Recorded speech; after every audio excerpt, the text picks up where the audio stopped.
Next today we move on to the Denver Broncos, who are one spot ahead of the Cowboys in the draft order, selecting ninth overall.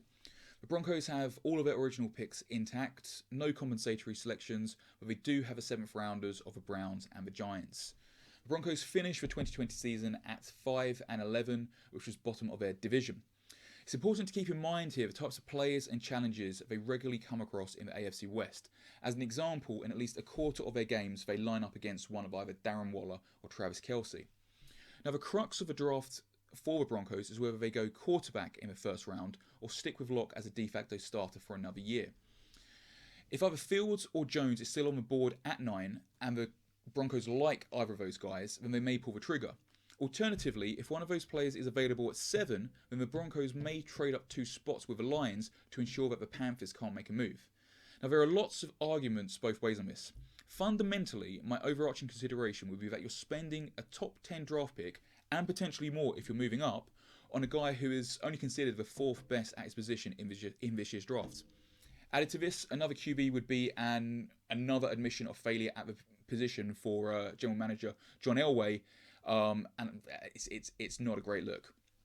Because of those 2 reasons, I'm going to assume for the purposes of this analysis that the Broncos don't go quarterback at 8th and instead pick up Micah Parsons to bolster their interior linebacking unit. As mentioned earlier, this is a team that plays highly threatening tight ends in at least a quarter of their games every year. Parsons would be a great fit in the middle of Denver's 3-4 base, possessing the size and strength to mix with Waller and Kelce. Now, looking at the rest of the defense, it's refreshing to not have to talk about defensive backs. Denver have arguably one of the best safety tandems in Jackson and Simmons, while Darby and Fuller complete a strong-looking secondary unit. Additional depth wouldn't go amiss, as always, but I don't think they need to kind of look at that until somewhere in day 3. Looking on the offensive side of the ball, Denver won't be looking too hard at receiving prospects higher up the draft. The wide receiver room is young and healthy looking, and the team took tight end Noah Fant with a 20th pick overall in the first round of last year's draft. So, as with most of these little videos that we've done so far, we're back onto the offensive line. Now, Garrett Bowles, who was another 20th overall pick in the first round, seemingly finally found his feet in the National Football League last season, earning second-team All-Pro honours after an up-and-down first 3 years. He looks set, but the right side of the line is something of an unknown. Juwan Williams has hardly played in the year since the Broncos signed him to a pretty lucrative free agency contract a couple of seasons back. Denver needs a contingency if the accumulated injuries have restricted the type of player that they thought they were getting.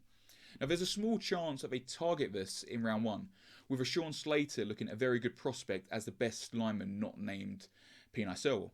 Alternatively, there will probably be depth in the middle rounds as well. Now, to wrap things up, don't be surprised if Denver take a running back relatively highly in this year's draft as well. Philip Lindsay plays his football in Texas now. Melvin Gordon only has a year left on his contract. The Broncos did pick up ex-Viking player Mike Boone, but they probably need a little more depth at the position. Now, after their 5-11 performance last year, I was expecting to find big holes in this roster, but looking through a depth chart and following strong free agency, it feels like they're only a player or 2 away from potentially having a top 5 defense. Now, Charles on the podcast had them down as a sneaky pick in 2020, and maybe the right picks in this year's draft could elevate them to a contender status. Now, the AFC West is always going to be challenging, especially if Herbert continues his ascendancy. So taking their defense to the next level could be the most prudent way forward for them in this year's draft. And that's the Broncos.